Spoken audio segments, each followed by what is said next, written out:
It's Yes, the sir. movie American Psycho. With Christian Bale, ladies and gentlemen. Have you ever seen it, JT? I have not. I know there's a big shame coming in my way, but like, Shame!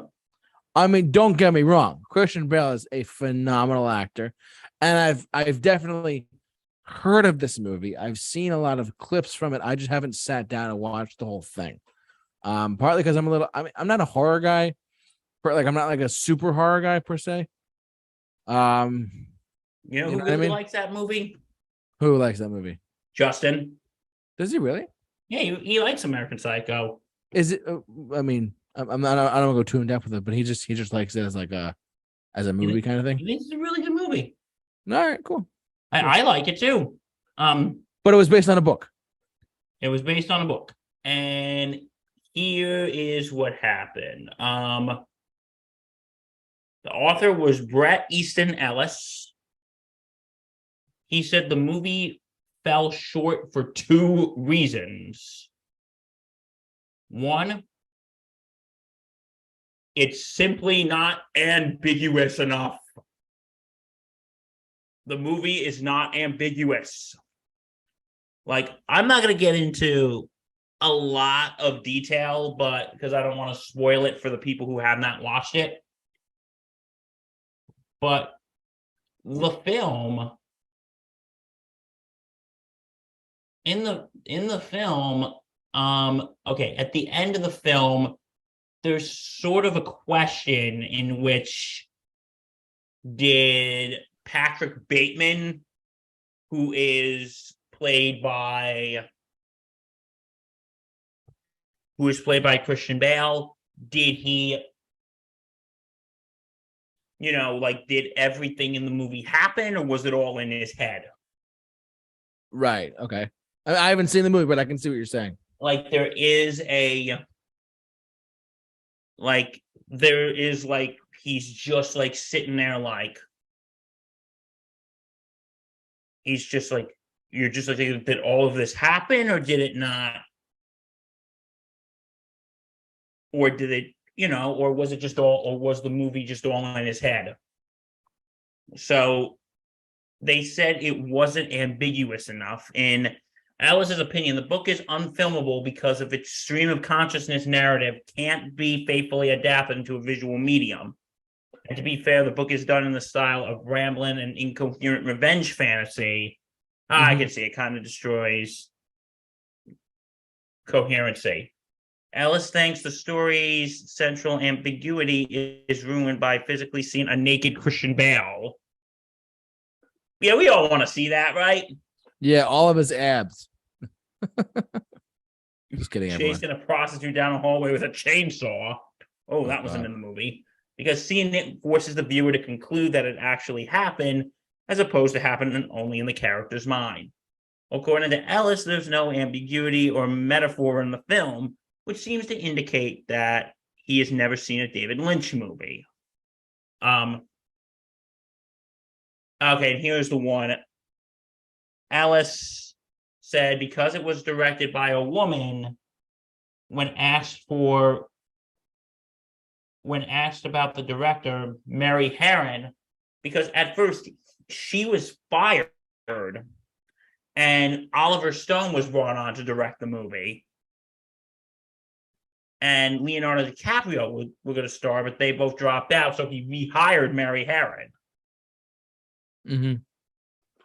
Alice said, I think it's a medium that is really built for the male gaze and a male sensibility. I mean, the best art is made under an indifference to, but the neutrality, the kind of emotionalism, and I think that can be a trap for women directors. And oh my God, what I'm reading. What I just want to say about this guy, what an asshole. Oh, here we go. He said about when asked about Academy Award-winning director Catherine Bigelow, she said she has a career only because she's a very hot woman. Oh God, for real? Yeah. Remember the advice I gave you earlier, folks? Don't be an asshole. Again, good advice. Don't be an asshole. True. And yeah, so that is why Brett Burton Ellis did not like American Psycho. He thought the film was not ambiguous enough. Like the only thing that could tell if the film is ambiguous Mm-hmm. is that in the end of the film, you're wondering, was this movie all real or did he make this shit up?